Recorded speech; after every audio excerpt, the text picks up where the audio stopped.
Welcome everyone. It's Frank here from Grace Explained. Welcome back. Today's topic is going to be an overview or an introduction to the book of Romans. As we begin this book, or in this introduction, I just want to take a moment out just to clarify some things that you may be having some glitches on the YouTube channel, on the channel when you're putting in your comments, and maybe they're not appearing. I have no idea why they're not appearing. Just want to straighten that out. I'm not playing with that at all. So if you're one of those who has put up a comment but you're not seeing it, I have no idea why that's happening, friends, but it is what it is. I'm not a tech savvy sort of guy to explain to you what's going on, but whatever's happening is out of my control. Okay, so I just wanted to get that out of the way. So today we begin, for me it's the first chapter. I might make this episode 1 in a series of looking at the whole book of the book of Romans, a very important book. It's sort of a gap, or the transition from the Gospels to Acts and then Romans. And it's I think appropriately God puts it there, even though it's not the first letter written by Paul, for the very reason that it explains so much about our Christian faith, our life, explains so much about the Gentiles, the Jews, and for our own, how to live our Christian life, even as you read towards the end of the book. So there's so much in this book that I thought, this is probably the gospel. This is probably the book to do, because I think most of us are familiar with the writings of Jesus and what he says, even if we're not clear on some of the aspects of it, because we've been brought up in a religion or religious ideas and doctrines that may be contrary to the grace gospel. And that has an effect on the way we live our lives, the way we understand things, and so on. So the book of Romans clears a lot of that up. So in saying that, let's have a quick look at this, or let's have a look at this book. I'm going to look at it first from Rome, what was Rome like, and then a little bit about the author, when, who, why, what, all those questions that we want to ask about the book. So I'm going to just read off some of my notes here, which you can find online yourself, but here are some of the notes that I have found. Regarding Rome, at the time when Paul wrote the book to the Romans, of Rome, the population of the city of Rome was around 1 million people. This made Rome one of the largest Mediterranean cities of the ancient world, along with Alexandria in Egypt, Antioch in Syria, and Corinth in Greece. The political atmosphere in Rome was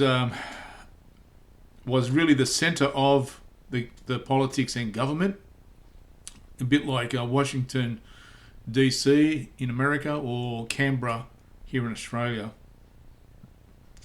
The culture in Rome was relatively a wealthy city, included several economic classes, including slaves, free individuals, official Roman citizens, nobles of different kinds, political and military.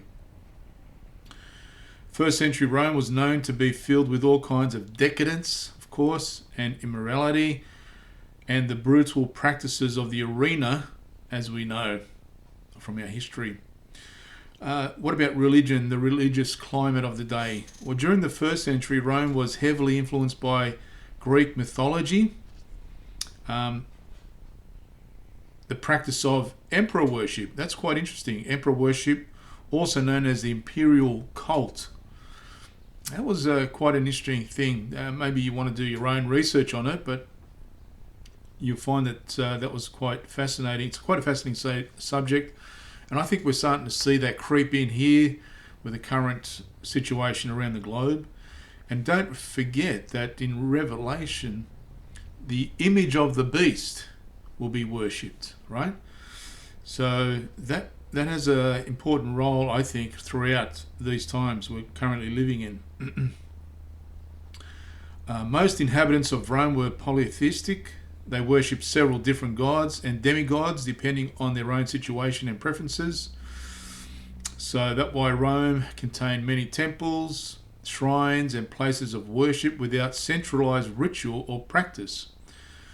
Most forms of religion was tolerated, and so the only ones that probably had a hard time were the Christians and Jews, because part of the cultic worship, that is the imperial cult worship or the emperor worship, is that these religions or everyone who whatever they worship had to include that also in their worship. And of course that would have been problematic, right, for the believers, early believers and the Jews themselves. Persecution. The people of Rome were tolerant of most religious expressions, as we mentioned. However, the tolerance was largely limited to religions that were polytheistic, meaning the Roman authorities didn't care who you worshipped as long as you included emperor and didn't create problems within other religious systems. So that's what I just mentioned. That was a problem for both Christians and Jews, obviously, because they served only one God and were pretty much exclusive in that regard. And so this was a problem for them. Of course, the emperor was also worshipped as a deity. And so, of course, that was in conflict to the wishes of the emperor. And so the Christians and Jews began to experience intense persecution. For example, the Roman Emperor Claudius banished all Jews from the city of Rome in 49 AD. This decree lasted at least 5 years until his death. Then Christians began to experience greater persecution under the rule of Emperor Nero, a brutal and perverted man who harbored an intense dislike for Christians. He was young at the time as well. Anyway, I won't say any more than that. Indeed, it's known that near the end of rule of Nero, he enjoyed capturing Christians and setting them on fire to provide light for his gardens at night. One sick person, right? The Apostle Paul wrote the book of Romans during the early reign of Nero, when Christian persecution was just beginning. And so it was also a time of peace prior to his writing, in that sort of gap between one persecuted group to the next. Now the brothers and sisters and those that were associating with them, what was the climate in those early churches or congregations between both Jewish and Christians? Well, there were clashes in there, and you'll see that in the book of Romans, how Paul deals with that. Romans, the book itself, is a systematic and development doctrinal book of the Apostle Paul. It was affected by the circumstances in Rome, therefore it is something that he dealt with those problems about the jealousy between the Jews and the Gentiles. Romans 14:1-15 was his clear presentation of the gospel, Romans 1:11, and its implication for daily life, Romans chapter 12-16. Romans is a theological development of truths, so you can build on those truths. Paul's presentation of the gospel in Romans has impacted the church's early life in every age. And here's some quotes. Here's one from Augustine. Well, not a quote, but he was converted in AD 386 regarding Romans 13 verses 14. Martin Luther's understanding of salvation was radically changed in AD 1513 as he compared Psalm 31:1 to Romans 1:17, quoting, of course, Habakkuk 2:4. John Wesley, walking by a Mennonite meeting in London in AD 1738, was converted after hearing Luther's sermon on Introduction to Romans being read at that meeting. So really, to know Romans, the book of Romans, is to know Christianity in the truest sense. It is the chief or the purest of gospels, as Luther put it. Okay, so who's the author? Well, Paul obviously is the author. He's identified there in Romans 1:1. Why is Romans first? Even though it wasn't the first letter of Paul's, but it is a foundation book, and that I think all the other books come off that book.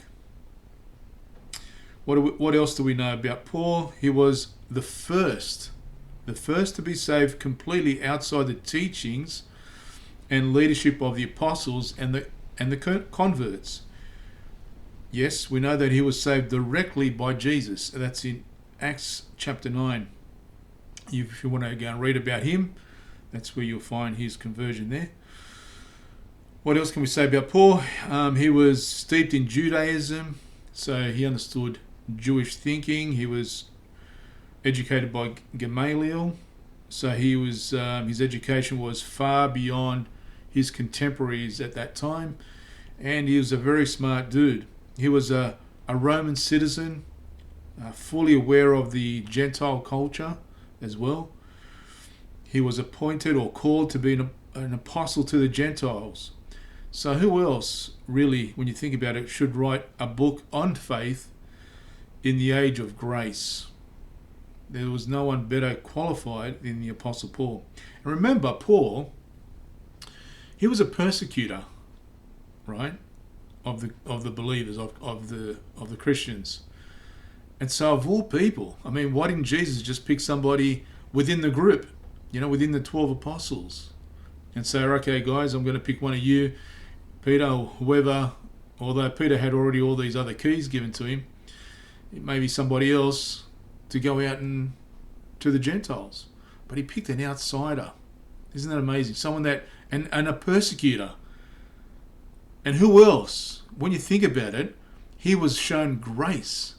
So like when you think of the candidacy of this individual that Christ picked, what an ambassador he was, and that he could show and tell and talk and express how grace was poured upon him, and that revelation that he receives from Jesus, he could then express it in such a way that none of the other apostles could, because none of the other apostles was like Paul, who was he was just dead set on getting at any believer that believed in Christ and didn't submit to the law, So he was the perfect candidate. And aren't we grateful that he was, chosen like that? Of course, Jesus chose him, so why should we expect anything less, right? But here's an interesting question. Who started the Church of Rome? The Roman Catholic doctrine is that the Church of Rome was started by the Apostle Peter. But there is no shred of biblical evidence which to support such a claim. The evidence is really against Peter, if anything. When you think of Paul's letter, there's in Romans 16, there is 27 people he mentions by name, and not one of them is Peter. Paul said that his desire was to go where he would not build on another's foundation. Romans 15:20. Interesting, Peter never mentions going to Rome. It is stated that the apostles were not scattered during the persecution of the Jewish Christians, Acts 8:1. Luke, the writer of Acts, never writes about Peter being in Rome. So that's good. But who are the candidates or possibilities that kick-started the congregation in Rome? Possibly it began with Jewish believers from Rome at Day of Pentecost, Acts 2:10.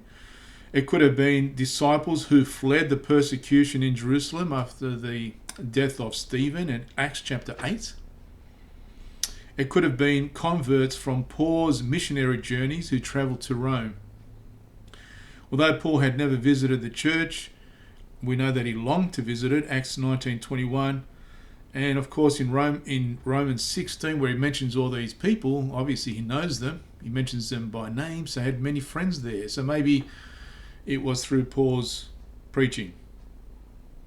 What else do we know about Rome, the congregation there? Well, we know that Aquila and Priscilla lived in Rome. Perhaps they were influential, teaching the gospel of grace, as they had done with Apollos in Ephesus. That's Romans 16, 3 and 4. Aquila and Priscilla had a church meeting in their own home, so it seems that the church or the groups, they're gathered in many homes or different homes. So maybe the letter to the Romans isn't just to one particular group, but to many churches. It's agreed historically that the book was written about 57 AD.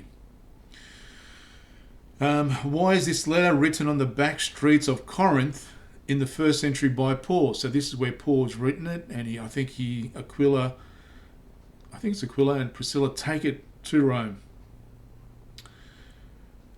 It's a valuable book, as we said earlier, is found in the fact that it is an in-depth explanation of the grace gospel, and in particular the gift of righteousness. A lot of our technical terms that we use today to describe faith, such as justification, imputation, adoption, and sanctification, come from the book of Romans. So it is a beautiful book where we can build one truth over another truth over another truth in our own lives. And so these truths are very important to understand. The purpose of it is really, in my mind, it's explaining the free gift of righteousness. There is problems there in the camp between Jews and Gentiles, so there's a lot of detailed explanation about that, and we'll go through that as we go through the letter. It's also, there is an appeal there to the church in Rome for his missionary trip to Spain in Romans 15, 20 to 23 and 28. What else do we know about Paul and the grace gospel? Well, we know that there was conflict even with Paul within the body of believers and unbelievers who attacked Paul. We see that a typical way that Paul is the way he introduces himself in the church, and he does this in many of the letters. It's almost like he's got to show that, hey, I am an apostle, right? Because there's always this issue around Paul, so he clarifies things with them. Like in verse 1 of chapter 1, he says, Paul, a servant of Jesus Christ, called to be an apostle.